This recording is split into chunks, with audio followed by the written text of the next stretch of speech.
안녕하세요. 인코랩TV 김승철입니다. 제가 니로 신형을 드디어 타보게 됐네요. 이 차는 사실 저의 친한 후배가 얼마 전에 출고한 신차인데 길들이기 끝나고 선뜻 제공해줘서 잠깐 이 도심에서 맛만 보면서 리뷰를 좀 해보려고 합니다. 이 차 같은 경우에는 이제 시그니처 트림, 그러니까 제일 상위 트림인 시그니처 트림이고요. 거기에 하이테크랑 컴포트만 추가를 해서 요 스펙 기준으로는 차량 가격이 3,456만원입니다. 이 차의 스펙을 좀 살펴드리면 일단 1.6 자연흡기 엔진을 갖고 있는 건 동일하고요. 제가 기존에 아이오닉 하이브리드를 3년 동안 탔기 때문에 그 차와 좀 또 얼마나 변화가 있는지, 특히 파워트레인 부분에서 아니면은 편의성 부분에서 변화가 있는지도 좀 궁금해서 그 부분을 집중적으로 좀 다뤄보려고 합니다. 먼저 이 차의 파워트레인을 좀 말씀을 드리면요, 스마트 스트림 1.6 엔진이 들어가 있다고 합니다. 다른 K3나 아니면은 아반떼 CN7에도 1.6 가솔린은 스마트 스트림이라고 하잖아요. 근데 그 엔진들과는 전혀 다릅니다. 일단은 이 차는 직분사 엔진이에요. K3나 아반떼 1.6 스마트 스트림은 듀얼 포트 분사 방식인데, 일단 연료 분사 방식부터 다르고요. 그리고 얘는 이제 애킨슨 사이클이 들어가 있죠. 그런 차이가 있습니다.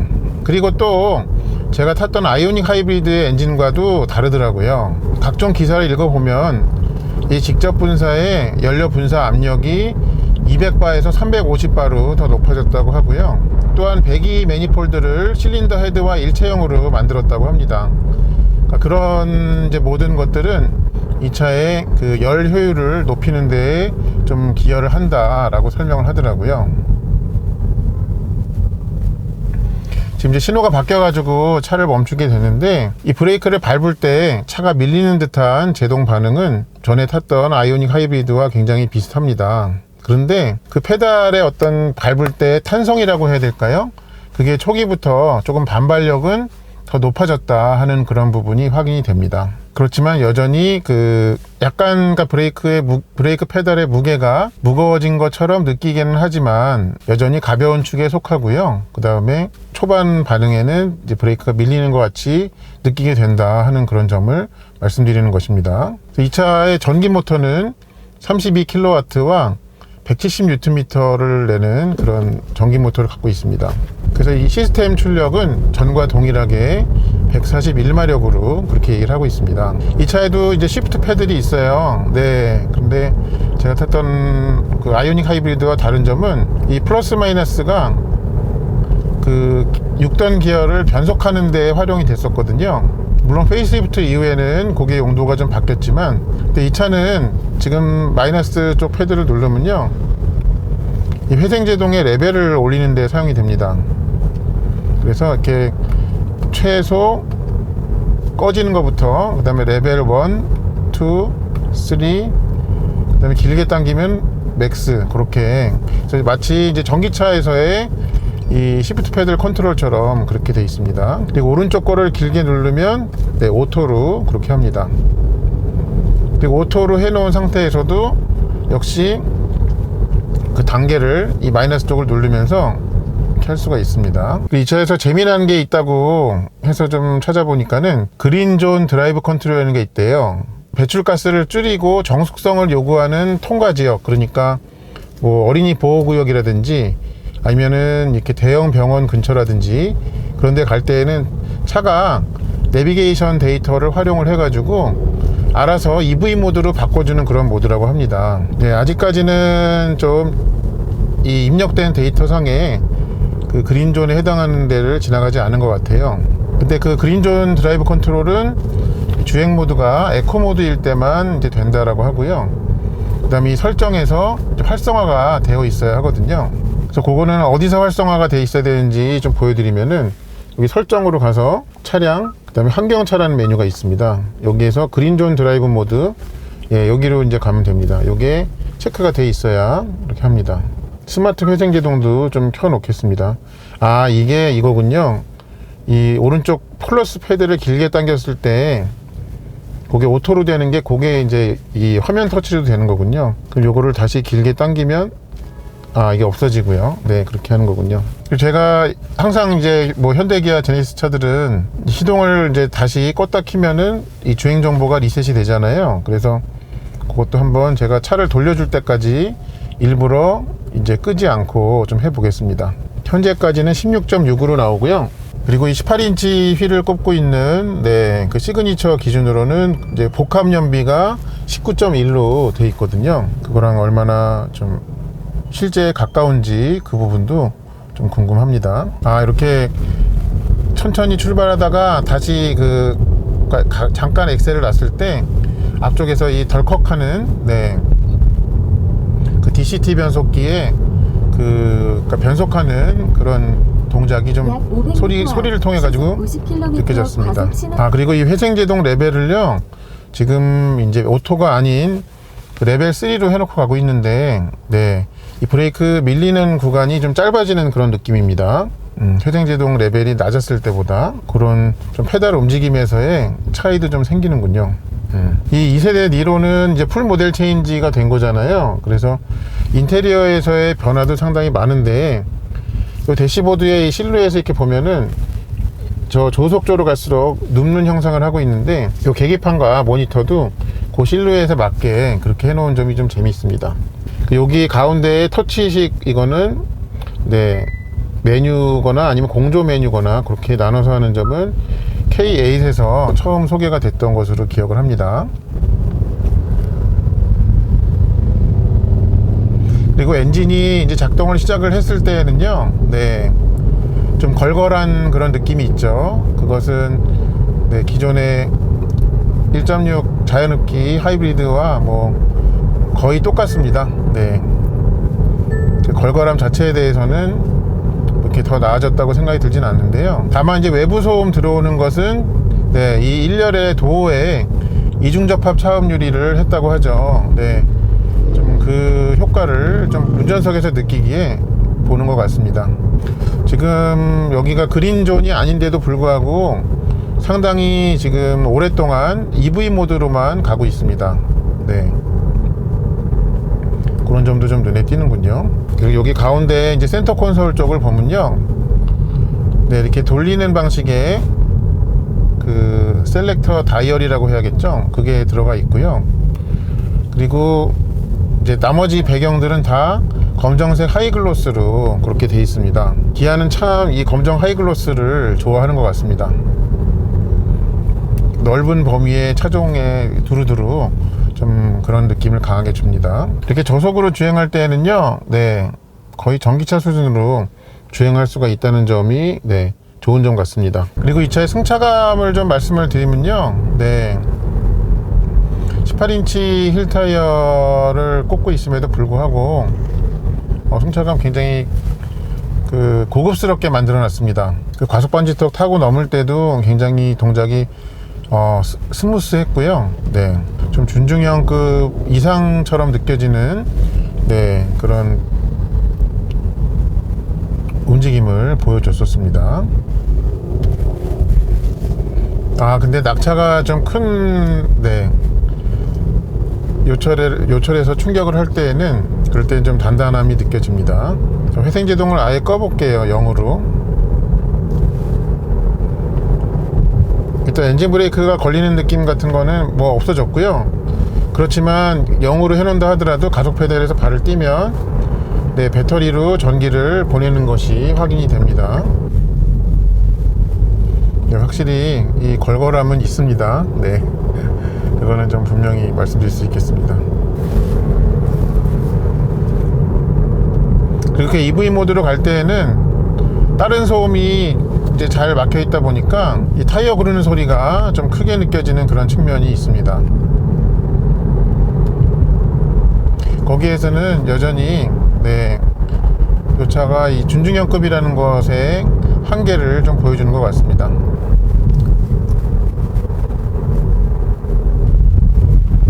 과속 방지턱이 있습니다. 근데 노면이 계속 안 좋을 때는 그럴 때는 어쩔 수 없이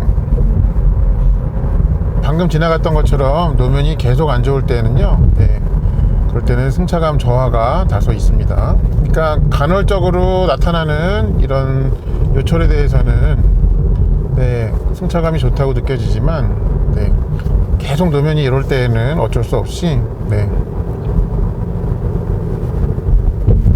그런 부분이 있습니다.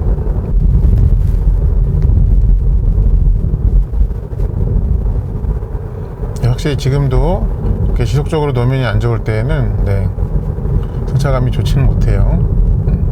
네, 이 18인치 휠을 꼽고 있는 시그니처 트림은요, 승차감이 이렇게 썩 좋은 편은 아닙니다.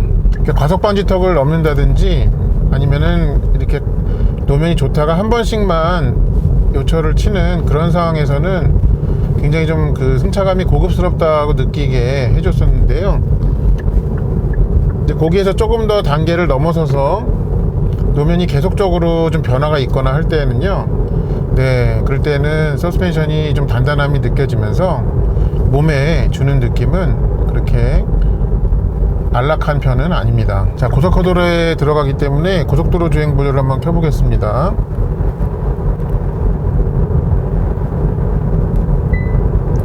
네, 이제 규정 속도에 맞춰가지고 했고요. 시속 80km 단속 구간입니다.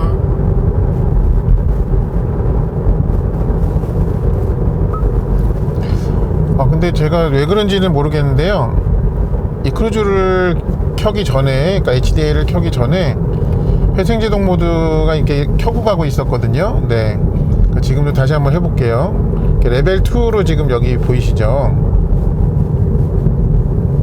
켜고 가고 있는데 이제 그 상태에서 이제 크루즈를 키잖아요. 그럼 일단 회생제동 표시는 뭐 자동으로 하니까 없어져요. 네, 그럼 이제 크루즈를 쓰는 상황이 다 지나가지고 이제 크루즈를 끄잖아요. 네, 그러면 아까 레벨 2로 해놨던 표시가 없어지죠. 회생제동이. 만약에 내가 레벨 2, 그러니까 회생제동의 2단계로 가고 있었는데 이 고속도로 주행보조나 크루즈를 켠 다음에 그거를 껐을 때에는 네, 레벨 2로 좀 되돌아가지 않는 것으로 그렇게 보입니다. 그래서 이럴 때는 왼쪽에 이제 마이너스 패드를 두 번 당겨가지고 네, 이제 레벨 2로 이렇게 보이게 다시 해야죠. 다시 한 번만 해보겠습니다. 지금 레벨 2가 켜 있고 크루즈를 켜요. 크루즈를 꺼요. 네, 그러면 없죠. 네, 그런 말씀을 드리는 것입니다. 그리고 이 차에는 드라이브 모드가 분명히 어딘가 있을 텐데 여기에도 안 보이고 화면에 어딘가에도 없고 제가 좀 헤매다가 겨우 찾았네요. 여기 스티어링의 스포크에 여기 있었습니다. 8시 방향에. 이걸 이제 눌러볼게요. 그럼 스포츠랑 에코 두 종류 있는데요. 자, 스포츠로 했을 때 뭐 이 패드를 한번 눌러볼게요. 이 패들이 아까 에코 모드일 때는 양쪽으로 당기는 게 그 회생제동의 레벨 바꾸는 걸로 그렇게 사용이 됐었는데 이 스포츠에서는 그게 아니고 기어 변속으로 하게 되는 겁니다. 네, 이렇게 용도를 나눠 놓은 점은 네, 잘 한 것 같습니다.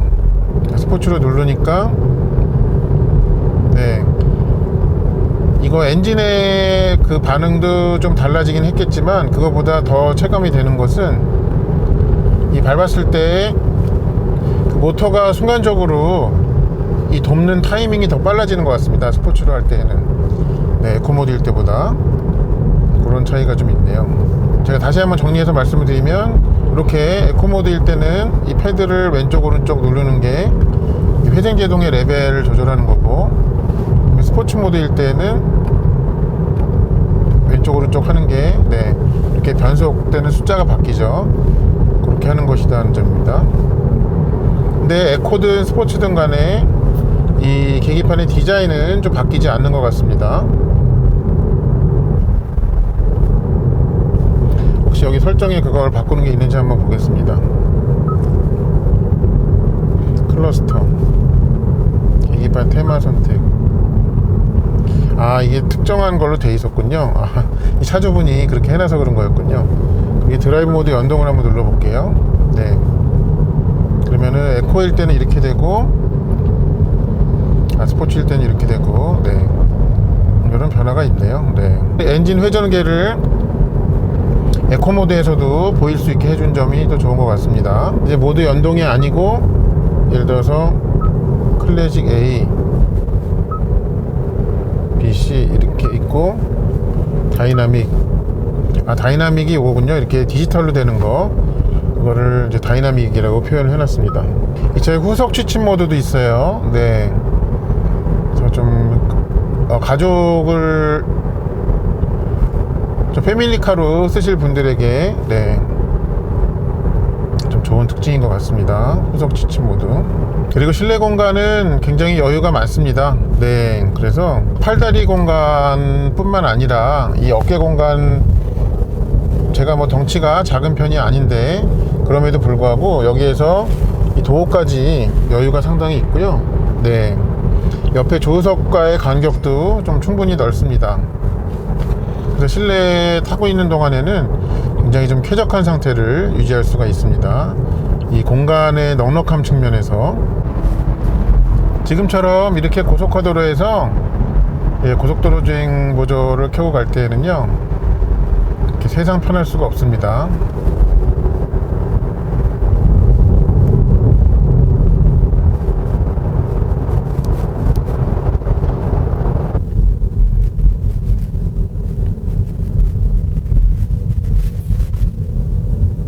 과속 방지턱이 있습니다. 지금 어린이 보호구역을 가고 있는데 그린존이 좀 왜 안 보이는지 모르겠어요. 좀 보였으면 좋겠는데.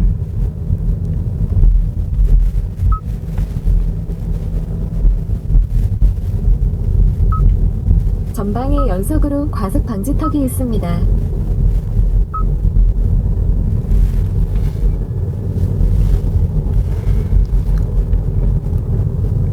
지금 학교 앞에 어린이 보호구역을 가고 있거든요. 네, 그린존 표시가 또 지금은 안 나요. 이게 내비게이션에 데이터가 들어가 있어야지 작동을 하는 것 같은데요. 지금 통과한 곳은 네, 그게 그린존으로 이렇게 입력이 안 돼 있는 모양입니다. 그리고 이 차는 파워트레인이 굉장히 잘 만들었거든요. 그런데 완성도가 좀 별로다 라고 느껴지게 할 만한 게, 그 엔진이 꺼져 있다가 방지턱이 있습니다. 켜질 때 그 청각적인 차이가 좀 많이 커가지고, 엔진이 걸걸한 거에 비해서는 진동도 그렇게 잘 잡아놨거든요. 그런데 과속 방지턱이 있습니다. 그 청각적인 부분 때문에 좀 완성도가 높지 않다고 느끼게 만드는 것 같습니다. 이럴 때, 네, 그러니까 전기 모터로 가다가 엔진으로 넘어갈 때 있잖아요. 근데 그 소리가 좀 유독 크게 느껴집니다.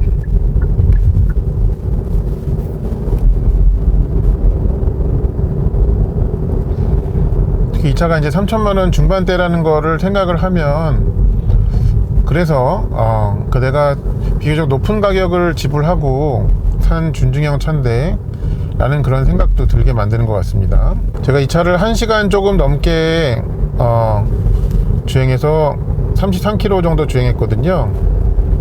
뭐 고속화도로와 도심을 이제 섞어서 주행을 했는데 표시된 연비는 26.3을 보여줬습니다. 네, 연비는 상당히 훌륭하네요. 약 500m 앞 시속 50km. 여기 드디어 그린 표시가 나오네요. 네, 이렇게 설명하고 있는 사이에 학교 앞을 지나가고 있다 보니까 네, 이렇게 그린 표시가 나오고 있습니다. 그러니까 이 뜻은 이제 EV 모드로 간다는 뜻이죠. 차가 그 지역을 통과할 때는 EV 모드가 적합하다는 그런 판단을 해서, 판단이라기보다는 이제 내비게이션 데이터를 활용해서죠. 네, 이거는 굉장히 잘 한 것 같습니다.